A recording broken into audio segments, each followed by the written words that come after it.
সম্মানিত শেয়ারবিন্দু, আপনারা দেখছেন দ্বিতীয় ছাদের ঢালাই অল্প কিছুক্ষণের মধ্যেই শেষ হয়ে যাবে, আর 10 মিনিটের মধ্যে শেষ হবে। আমরা এমত অবস্থায় আপনাদের বলতে চাই, সোনা মসজিদের 1 নাম্বার ব্ল্যাক স্টোন পাথর এবং পঞ্চগড় থেকে ওয়াশ করা বালু দিয়ে ঢালাই হচ্ছে। কারো সন্দেহ হলে বা কারো দেখার ইচ্ছা থাকলে যে কেউ এসে সরজমিনে দেখে তারপরে মতামত দিতে পারে। আর আমরা আবারও বলতে চাই, এই বিল্ডিং টাঙ্গাইলে যতগুলি প্রকল্প হচ্ছে যৌথ মালিকানায়, আমরা বলতে চাই, চ্যালেঞ্জ করে বলতে চাই, সবচাইতে শক্তিশালী একটি ভবন নির্মাণ হচ্ছে এবং সবচাইতে কম খরচে আমরা প্রত্যেকটা সদস্যের কাছে হস্তান্তর করতে পারবো। এই চ্যালেঞ্জটা আবারও রাখলাম, আপনারা দেখবেন। আপনারা প্লিজ দয়া করে কেউ বিভ্রান্ত হবেন না। আপনারা আপনাদের প্রকল্প, আপনাদের শেয়ার হচ্ছে, সুযোগ পাইলে আসবেন, সরজমিনে দেখবেন, তারপরে মতামত দেবেন। এমত অবস্থায় কিস্তির ব্যাপারটা আগের ভিডিওতে বলেছি, এখনও বলি, যে সমস্ত সম্মানিত সদস্য এখনও ধার্যকৃত কিস্তি পরিশোধ করেন নাই, অনতিবিলম্বে পরিশোধ করবেন। যারা পরিশোধ করেছেন তাদেরকেও বলতে চাই, কাজের গতি আরও ত্বরান্বিত করার লক্ষ্যে প্রয়োজনে অগ্রিম জমা করবেন। আমরা আগামীকাল থেকেই তৃতীয় ছাদের কলামের কাজ শুরু করব।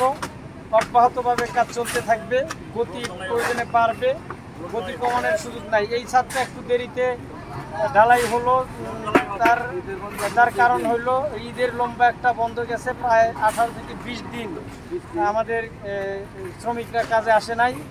এইভাবেই আসে শ্রমিকরা।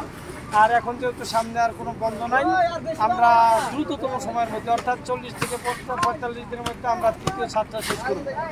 এইভাবেই গতি চলবে। আর পাশাপাশি আবার আমাদের নিচতলার যে মেজো ফ্লোরের অলরেডি রড বিছানো হয়ে গেছে, বাইন্ডিং শেষ হয়ে গেছে, আগামীকালকে ঢালাই হবে। এমত অবস্থায় আপনাদের সাথে মতামত ব্যক্ত করবেন আমাদের শ্রোতাবাদ রব্বানী স্যার। আসসালামু আলাইকুম ওয়া রাহমাতুল্লাহ। বালঞ্চ টাওয়ারের সম্মানিত সদস্যবৃন্দ, আমাদের এই তৃতীয় ছাদের ঢালাই কাজে চলমান ঢালাই কাজ প্রায় শেষ পর্যায়ে। এই শেষ পর্যায়ের শেষ দিকে এই ছাদ থেকে আমি আপনাদের সকলকে জানাচ্ছি আন্তরিক অভিনন্দন এবং শুভেচ্ছা।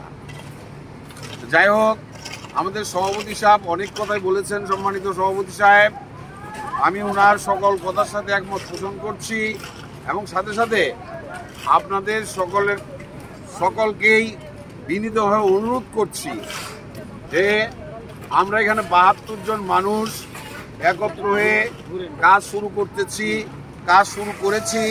আমরা 72 জন এখানে বসবাস করব। আমরা যদি কারো কোনো আমাদের কাজের ব্যাপারে যদি কারো কোনো সন্দেহের কোনো অবকাশ থাকে, সরাসরি আপনারা বালঞ্চ টাওয়ারে চলে আসবেন এবং স্বচক্ষে সেটা প্রত্যক্ষ করবেন। যদি কোনো ত্রুটি বিচ্যুতি থাকে আমাদেরকে পরামর্শ দেবেন, কর্তৃপক্ষকে পরামর্শ দেবেন। আমরা আপনাদের পরামর্শকে মাথায় রেখে পরবর্তী সময়ে সকল ত্রুটি বিচ্যুতি ইনশাল্লাহ দূর করে এই কাজ আমরা চলমান রাখবো, এই প্রত্যাশা রাখি। আমি সভাপতি সাহেবের সাথে আবারও একটু বলতে চাই বিনীতভাবে, আগামীকাল থেকেই আমাদের আবার তৃতীয় ছাদের কলামের রড বাইন্ডিং শুরু হবে। আপনাদের কাছে যে বকেয়া টাকাগুলো রয়েছে, আপনারা যদি আপনাদের বকেয়া টাকাগুলো সময় মতো না দেন, তাহলে কাজের গতি স্বাভাবিকভাবে থেমে যায়। আমি আশা করব, বিনীত আবেদন রাখবো যে আপনারা সশরীরে এসে প্রত্যক্ষ করে কাজের গুণগত মান যাচাই করে আপনারা আপনাদের টাকাগুলো পরিশোধ করুন। আপনারা টাকা দিয়ে আমরা এখানে যারা আছি সবাই মিলেই আমরা এখানে কাজগুলো সমাপ্ত করতে চাই। আপনাদের সৎ পরামর্শ আমরা প্রত্যাশা করি। আপনারা সবাই ভালো থাকবেন, সুস্থ থাকবেন আর আমাদের জন্য দোয়া করবেন। আমরা যেন সকল সমালোচনার ঊর্ধ্বে থেকে, যে সমালোচনায় যেই করুক না কেন, সকল সমালোচনার ঊর্ধ্বে থেকে এই কাজকে আমরা ত্বরান্বিত করতে পারি। আল্লাহ যেন আমাদের সবাইকে তৌফিক দান করেন। সবাই সর্বশেষে পরিশেষে সকলের সুস্বাস্থ্য কামনা করে আবার সকল সদস্যদের আমরা সবাই ভালো থাকুন, সুস্থ থাকুন, সুন্দর থাকুন এই প্রত্যাশা ব্যক্ত করে আমি আমার কথা শেষ করছি। ধন্যবাদ সবাই।